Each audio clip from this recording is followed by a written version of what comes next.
मैं वो इंसान हूँ जिसने भूस ढोया है, जिसने न्यार काटा है, जिसने सानी करी है, जिसने डांगरों को पानी भी पिलाया है और वो सारे काम करे हैं जो कि आप एक गाँव के व्यक्ति से एक्सपेक्ट करते हैं। मेरी संगति कुछ ऐसी थी कि जहाँ पे मेरा सपना ही डॉन बनना था, मेरा सपना ही गैंगस्टर बनना था। जिन परिस्थितियों में मेरे को लगता था कि मैं कभी पार ही नहीं कर पाऊँगा, कभी मैं उनसे बाहर ही नहीं निकल पाऊँगा, कभी मैं कामयाबी हासिल ही नहीं कर पाऊँगा। आज मैं जोश माटी के मंच पर हूँ।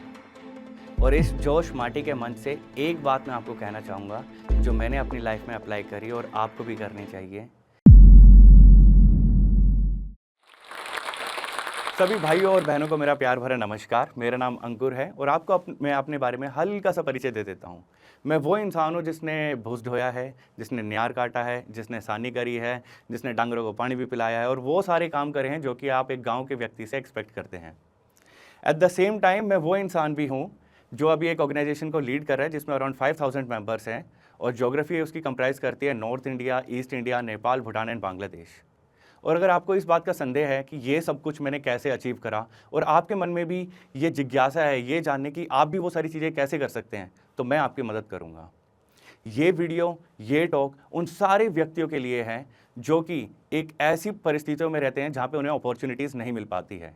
बेशक वो किसी गांव में रहते हों और बेशक वो किसी शहर में रहते हों, लेकिन उनके आसपास ऐसा एनवायरनमेंट नहीं है जहाँ से उन्हें अपॉर्चुनिटी मिल सके। क्योंकि दिल्ली में भी ऐसी बहुत सारी झुग्गी झोपड़ियाँ हैं जहाँ पर लोग बहुत सारी एस्पिरेशंस रखते हैं, बहुत कुछ अचीव करना चाहते हैं, लेकिन उनके पास वो एनवायरनमेंट नहीं है, वो गाइडेंस नहीं है।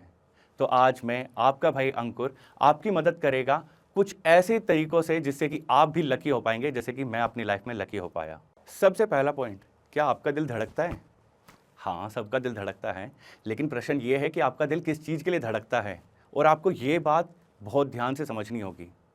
काफ़ी बार अगर हम कुछ ऐसी चीज़ें अपनी लाइफ में अचीव कर लें और बाद में हमें रियलाइज़ हो कि वो तो ऐसी चीज़ें जो हम कभी चाहते ही नहीं थे, तो इससे बड़ी कोई त्रासदा नहीं हो सकती है। क्योंकि लाइफ में हम अपने इतने साल व्यर्थ करते हैं, इतने साल अपने स्पेंड करते हैं और उसके बाद में हमें कोई ऐसी चीज़ मिले जो हमें चाहिए ही नहीं थी, तो पुराने जितने भी सालों की हमने मेहनत करी है, वो सारी की सारी वेस्ट जाती है। तो आपको पहला पॉइंट जो आइडेंटिफाई करना है कि आपका दिल किस चीज़ के लिए धड़कता है। और ऐसा भी हो सकता है कि आपको कोई आइडिया ही ना हो कि आपका दिल किस चीज़ के लिए धड़कता है, लेकिन उस पर्टिकुलर केस में मैं आपसे रिक्वेस्ट करूंगा कि आप हर एक उस व्यक्ति के पास में जाइए जो आपको जानता है, जो आपको पहचानता है और जो आपको अच्छे से अपना मानता है। क्योंकि वो व्यक्ति आपको बताएगा कि आपका दिल किस चीज़ के लिए धड़कता है, वो ऐसे क्या कार्य है, वो ऐसा क्या काम है जो जब आप करते हो तो आप बिल्कुल तन मन से बिल्कुल उस काम में इस तरीके से अपने आप को निवेश कर देते हो कि आपको सुध बुध ही नहीं रहती है कि क्या समय है, क्या दिन है, क्या मौसम है, कुछ भी नहीं। मेरे साथ में भी लाइफ में कुछ ऐसे इंसिडेंट हुए थे जब मेरे को भी नहीं पता था कि मैं लाइफ से क्या चाहता हूँ, मेरा दिल किस चीज़ के लिए धड़कता है। उस टाइम पर एक मेरे मित्र हैं दीपक चावला, उन्होंने मेरे से कहा था कि अंकुर, अगर आपको ये दिक्कत हो रही है कि जानने में कि आपका दिल किस चीज़ के लिए धड़कता है, तो आप अपने आसपास वाले लोगों से पूछिए कि ऐसी क्या चीज़ है कि जब आप वो करते हो तो आप उसको बहुत ही आसानी से कर लेते हो, लेकिन उसी कार्य को अगर कोई और व्यक्ति करे तो उसके लिए वो बहुत कठिन हो जाएगा।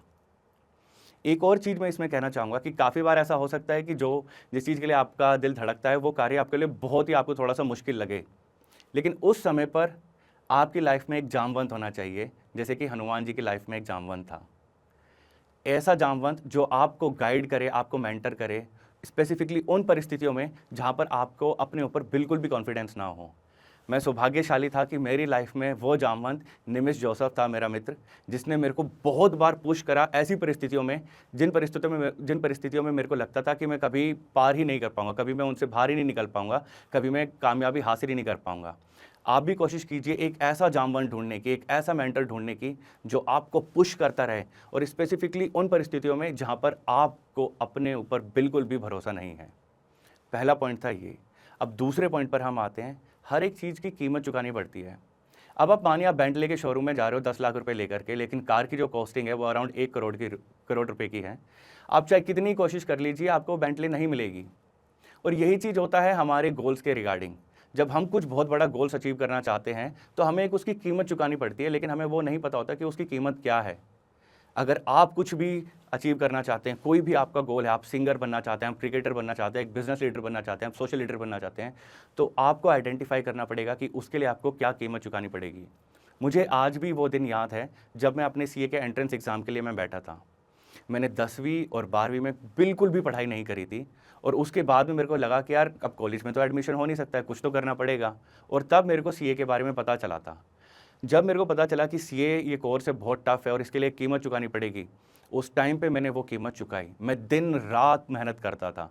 काफ़ी बार ऐसा होता था कि घर से निकलता था कुछ सामान लेने के लिए, लेकिन वो दुकान पीछे रह जाती थी, मैं आगे निकल जाता था, क्योंकि माइंड में वही सेक्शंस घूम रहे हैं, वही फॉर्मूलाज घूम रहे हैं। अगर आप कुछ अचीव करना चाहते हो तो आपको भी आइडेंटिफाई करना पड़ेगा कि वो ऐसी क्या कीमत है जो आपको चुकानी पड़ेगी। कभी ऐसा ना हो कि आप भी बेंटली के शोरूम में जाओ 10 लाख रुपए लेकर के और कार चाहिए आपको 1 करोड़ की। कभी ऐसा ना हो कि आप बनना चाहते हो बहुत बढ़िया सिंगर देश के, लेकिन आपका जो रियाज़ का टाइम है वो आपको बस एक घंटा प्रतिदिन है। आइडेंटिफाई कीजिए कि वो क्या कीमत है जो आपको चुकानी पड़ेगी और उस कीमत को चुकाइए। तीसरा पॉइंट, मेरे को पूरा भरोसा है कि अब आप ये सोच रहे होगे कि हाँ भाई, हमें पता है हमारा दिल किस चीज़ के लिए धड़कता है, हाँ भाई हम वो कीमत चुकाने के लिए तैयार हैं, लेकिन हमें मौका कब मिलेगा, हमें वो अपॉर्चुनिटी कब मिलेगी। तो मेरे दोस्तों, आपको मैं एक बहुत ही बेहतरीन बात बताता हूँ जो मैंने अपने गुरु रंजीत आचार्य से सीखी थी। उन्होंने कहा था कि the distance between you and the opportunity is just this.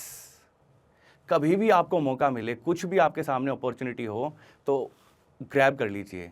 और काफ़ी बार हम सोचते हैं कि हमारे बीच में और अपॉर्चुनिटी के बीच में बहुत ज़्यादा डिस्टेंस है, लेकिन नहीं। Distance between you and opportunity is just this. और यही चीज़ें थी जो मैंने अपनी लाइफ में अपनाई।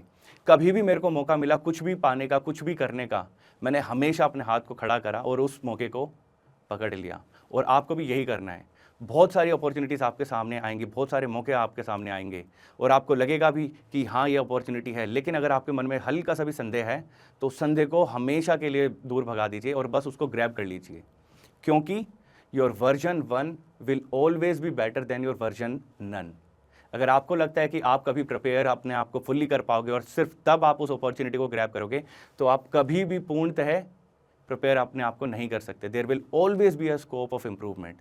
तो मेरे प्यारे दोस्तों, कभी भी अपॉर्चुनिटी मिले तो याद रखना कि आपके बीच में और उस अपॉर्चुनिटी के बीच में जो डिस्टेंस है वो सिर्फ इतना है। अगली चीज़ जो मैंने अपने गांव से सीखी और अपनी मिट्टी से सीखी वो थी दूसरों की मदद करना।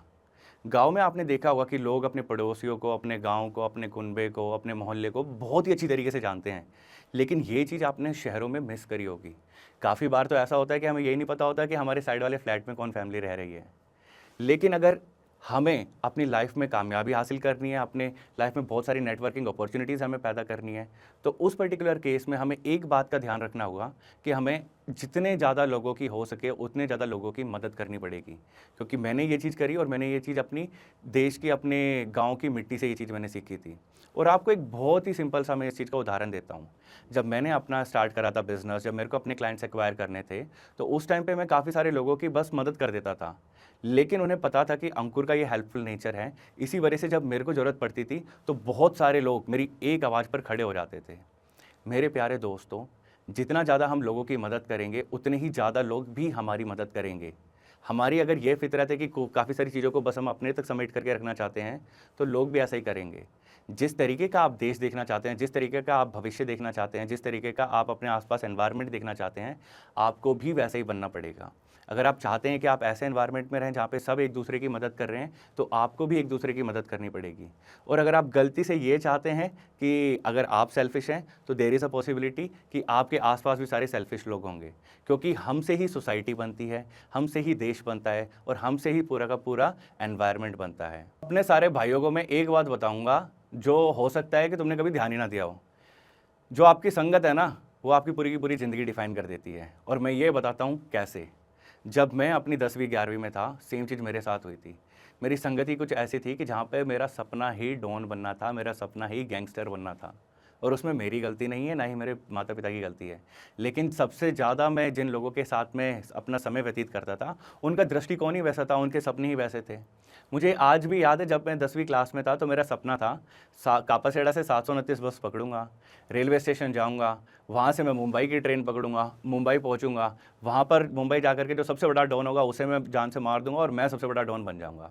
क्योंकि आसपास बातें ही उस तरीके की होती थी। हम ग्लोरीफाई करते थे विलन बनना, नायक नहीं खलनायक हूँ मैं, इस तरीके की विचारधारा चलती थी। लेकिन फिर लाइफ में एक ऐसा समय भी आया जब मैं उस संगत से निकला और फिर मैंने ऐसी संगत ज्वाइन करी जहाँ पर लोग एक दूसरे की मदद करना चाहते थे, जहाँ पर लोग एक दूसरे को अपलिफ्ट करना चाहते थे, जहाँ पे लोग चाहते थे कि एक इंसान खलनायक नहीं नायक बने। मेरे प्यारे दोस्तों, जो सबसे बड़ा इम्पैक्ट आपकी लाइफ में कोई अगर चीज़ डाल सकती है तो वो होती है आपकी संगत। और मैं आपसे रिक्वेस्ट करूंगा कि सबसे ज़्यादा अगर आपको किसी चीज़ का ध्यान देना है तो अपनी संगत का दीजिए। आज मैं जोश माटी के मंच पर हूँ और इस जोश माटी के मंच से एक बात मैं आपको कहना चाहूँगा जो मैंने अपनी लाइफ में अप्लाई करी और आपको भी करनी चाहिए। माटी से जुड़े रहिए। काफ़ी बार हम लाइफ में बहुत सक्सेस अचीव कर लेते हैं, बहुत पैसा अचीव कर लेते हैं, बहुत नेम, बहुत फेम, रुतबा हो जाता है, हमारा नाम हो जाता है, आसपास जहाँ पर भी हम जाते हैं हमारे लिए तालियाँ बजती हैं। लेकिन अगर उन तालियों को आपने अपने कान से दिमाग तक पहुँचा लिया तो एक संभावना है कि आप अपनी ह्यूमिलिटी, अपनी हम्बलनेस खो देंगे। आपको याद रखना है कि आपकी रूट्स कहाँ हैं, आप किस माटी से जुड़े हुए हैं, क्योंकि वो माटी ही आपको याद दिलाएगी कि आपने कहाँ से अपनी जर्नी स्टार्ट करी थी और आप कहाँ पे अपनी जर्नी ख़त्म कर रहे हैं। कभी भी माटी से दूर मत होना। धन्यवाद। अगर आप इस टॉक के एंड तक पहुंच चुके हैं तो मैं आपको जोश टॉक्स का एक दूसरा रूप भी दिखाना चाहता हूं, जिससे मैं काफ़ी देर से जुड़ा हुआ हूं और मुझे बहुत बहुत ज़्यादा पसंद है कि वो क्या कर रहे हैं। जोश टॉक्स ने एक नया ऐप लॉन्च किया है जिसका नाम है जोश स्किल्स। अब वो नया नहीं रहा, काफ़ी टाइम से है, लाखों लोग उसको अब यूज़ करते हैं। और जोश स्किल्स पे आप अपनी ज़िंदगी के लिए कोर्सेज ढूंढ सकते हैं।